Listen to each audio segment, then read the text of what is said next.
Hello everybody, as promised I'm going to show you how to do my version of the poison apple. So this is a 12 ounce. It's already glittered. I've already put my outline on it. This outline will not show up once you put your epoxy on because I did fade it. I've already mixed up my epoxy. So what I've gotten here is glow powder. It's it's about ready to be applied. You don't want to wait too long because you still want to be able to move it around. So this is actually pretty thick. So I think I'm going to start slowly applying it right away here. I've added my glow powder and my glitter. I'm going to give it one more mix because I do feel that some of it is hardening at the bottom. But this is ready to be applied. It's pretty durable. So let's get started. So all I do for this cup is I hold it on the outside of my hand with my hand inside because I don't want to like risk touching it. I'll probably hold it like this usually when I first start to apply my epoxy. So all I do is apply it by hand. A lot of people let their drips go naturally. I don't, because I want to ensure that I can have the coverage where I need it. Like I said, I usually end up putting my hand in the cup. I just go around my outlines, pretty thin at first. I can already feel my epoxy starting to thicken. I can see it starting to thicken too as I apply it. And you just kind of, sorry, I'm trying to let you see all this while I do it. I'm in the process of moving, so my stand is all packed up. So you see, I just go around my outlines very thinly at first. I just want to add a thin layer because I don't want it to run, just in case I haven't calculated the time properly. I want to be able to manipulate it and kind of just smooth it and cover it and get a line going of where I'm going to have it come across. Right, so I'm just going to keep applying it in small amounts. Again, I do apologize for the angle. Trying to make it so y'all can see. Well, I'm still also trying to make sure I can see, because that is the most important part. So once in a while you will mess up. You can either leave it or you can go in and fix it, move it around with your gloved finger or with a stick, whatever your choice is. You want to always make sure though that you are getting the epoxy right over those lines that you made, because you don't want those lines to show. And if you don't put your epoxy over them, they will unfortunately show. So I've got quite a bit of glow powder in here. I like my products to really glow, so I put about 3 scoops.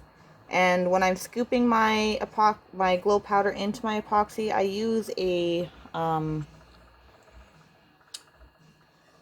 popsicle stick. Sorry, my brain just kind of escaped me for a minute. You know, and the eyes don't need to be perfect because they're googly eyes, right? So you got to keep in mind that, you know, epoxy is basically going to do whatever the hell it wants in the end. But you can sort of manipulate it. And as you can see, it's getting nice and tacky, so I'm able to nicely manipulate it. It's not running everywhere. You're going to probably get epoxy on the inside of your cup. Your glove's going to touch it. Everything's going to touch it. Okay, so I'm just pulling out the epoxy and making sure that I'm getting coverage on the bottom, or at the top of my cup. Sorry, the bottom of the design because of how I'm holding it, but it's actually the top. And I'm just dragging it all the way across the back. And I'll just keep doing this until I have the coverage I want. And this is just the first light coat, okay? So you got to also kind of work pretty quickly too, because your epoxy is sitting in that cup and it is hardening. And the harder it gets, the tackier it gets, the hotter it gets, the harder it is to do this. Because you still want it to be semi-pliable by the time you're done so that you can get those drips going. Okay, so as you can see, there's my face. And I am kind of just keeping it moving because it is epoxy, it will run. But the amount that you move your cup and the amount that you manipulate it is going to determine how much epoxy you have where and how much it runs. It's also going to determine, you know, how quickly you can get the epoxy on your cup. I will do a better tutorial later once I have everything set up, but I have been promising for weeks now that I was going to do this, and I've just been putting it off because, to be completely honest, I love making these cups, but it is so time consuming that I'm just like, I don't want to do it. So they're usually the last products to get finished in my shop. And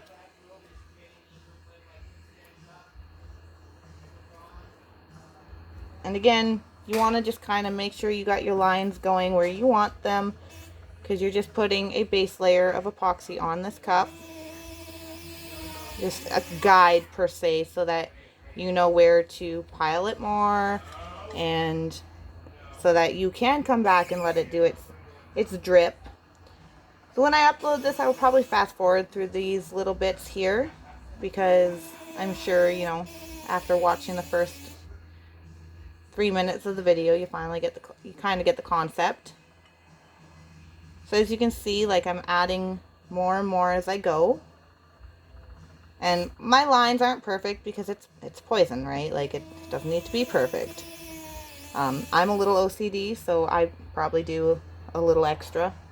You can do whatever you want. Your apples do not need to be perfect. They do not need to be symmetrical. They don't need to be any of that. I just like to make sure that I have, like, a full dip look, because that's just my preference, I guess you could say. And as I move it around, like, as you can see, the epoxy is starting to move and it's starting to do its own little thing. So I've got most of my cup covered now. You can see there are some light spots, so I'm going to just go in with my epoxy and I'm going to fill in those light areas. And with this part, I just do a circular motion, kind of like very lightly touching the epoxy. I'm not pushing down hard at all, because I kind of just want to drag it around, right? I don't want to smear it or anything. I just want to drag it, and I want it to do its own natural thing.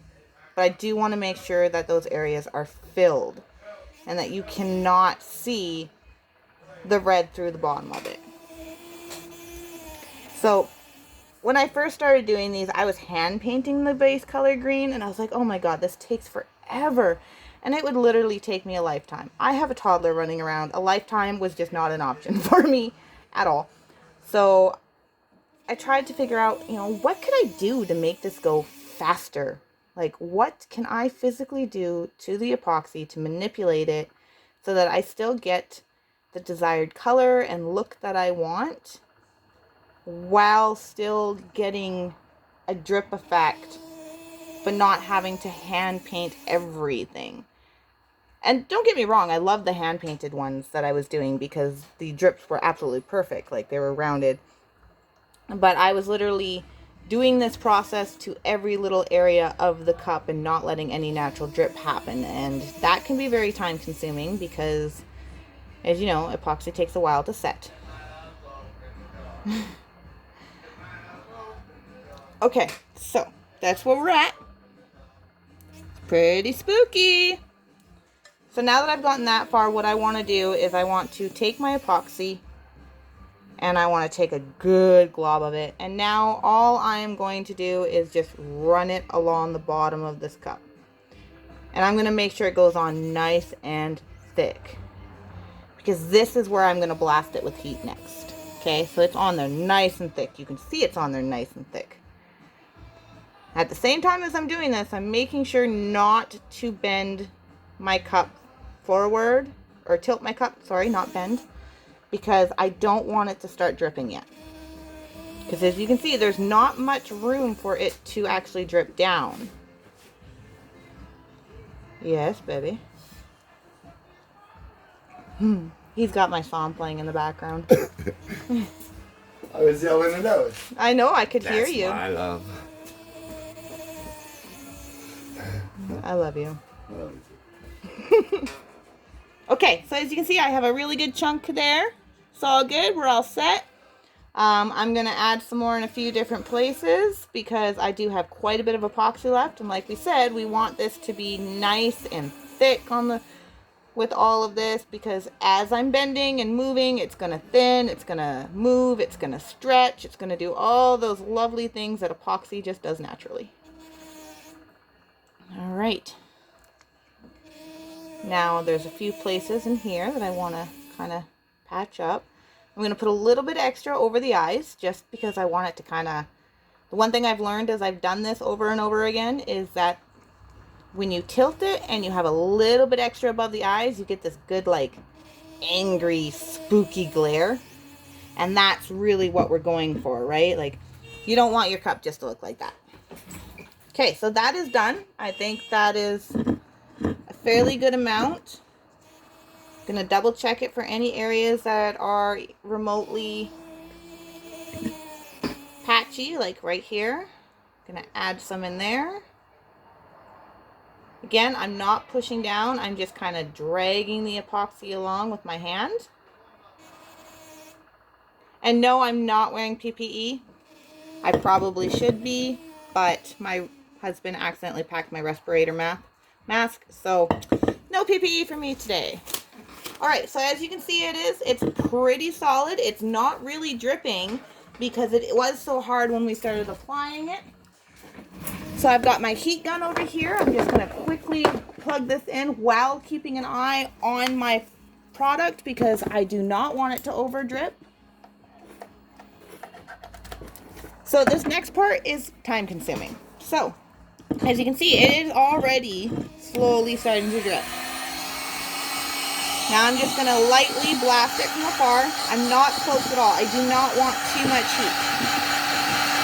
If I'm doing the bottom, I want a little bit more heat than the top, so I will blast it a little more just to get some of those drips. Back off once it starts to drip and flip it, because you do not want it to do too much. Okay?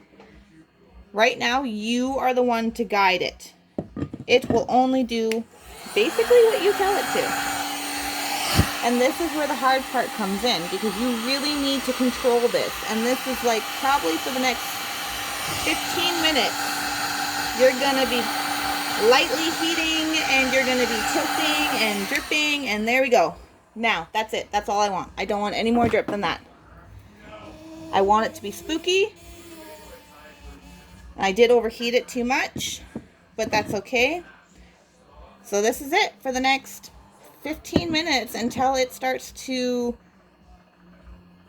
basically stop dripping down. You're going to go back and forth on this cup. That's it. And just keep tipping it. Wait till you see it pooling up around the rim. And once you see it starting to pool there, or keep an eye on your eyes as well and your nose. Okay, so far my eyes, my nose are good, so I'm going to keep it like this. Because like I said, I don't want too much stuff going down the bottom. And I kind of overheated it just a little.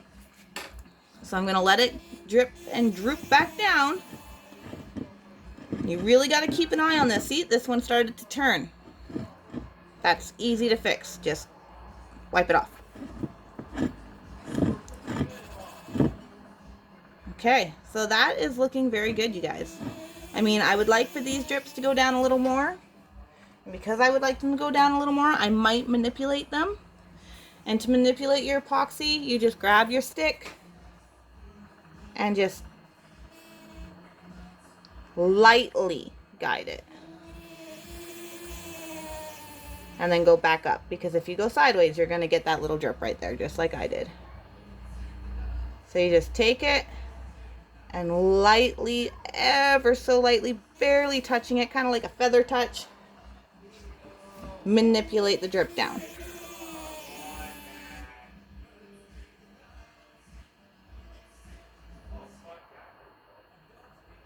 I'm going to manipulate this one just a little.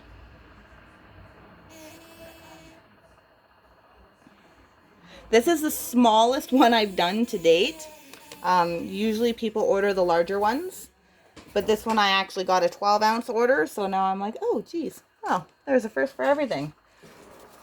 So I'm not personally liking the way that part is dripping, but I don't want to do too much. Like, you really don't want to do too much to it.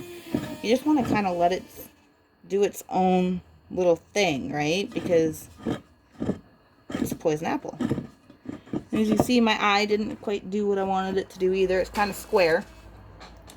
So I'm going to go in with I'm going to grab a clean popsicle stick.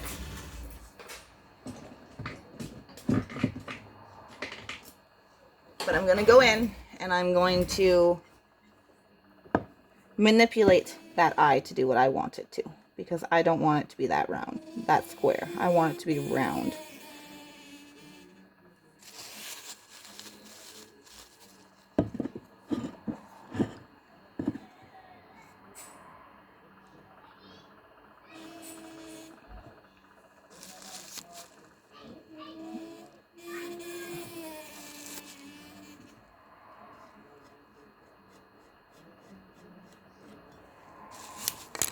Okay. So I gotta tip it again because I don't want to do it for too long. And I'm gonna go in with my paper towel. I'm going to spray some rubbing alcohol, not the 99 because that will eat up your epoxy layer, but just regular rubbing alcohol. And I'm going to very carefully go in and I'm going to clean up the areas that I scraped because that green will glow in the dark. There, so now it's a little more round. You know, and like I said, every single one of these are going to come out different. Nothing, not a single one of these are ever going to be the same. And now the next 15-20 minutes of my life is tipping and untipping. So that's it. That is your poison apple cup. And you do not need to hold this in your hand until it's completely 100% cured. So you just need to do the tipping and the flipping up until the point where it's pretty solid, right? Like where you go like this and it doesn't drip down. And once it's no longer moving like that, you can just pop it on your turner and let it turn. And even if you do have a few that are like going to the side, it's not really that big of a deal because it's a poison apple tumbler, right? Like, these are legitimately meant to do their own thing. You just want to kind of control and manipulate it a little bit. So that's it. That is all you do. And you get this gorgeous, beautiful tumbler. I did not add a second layer of epoxy. I did my glitter. I did a layer of epoxy. I sanded. That's it. All these sand marks that are on here, I'll add a final coat of epoxy over top of everything, and those will all go away.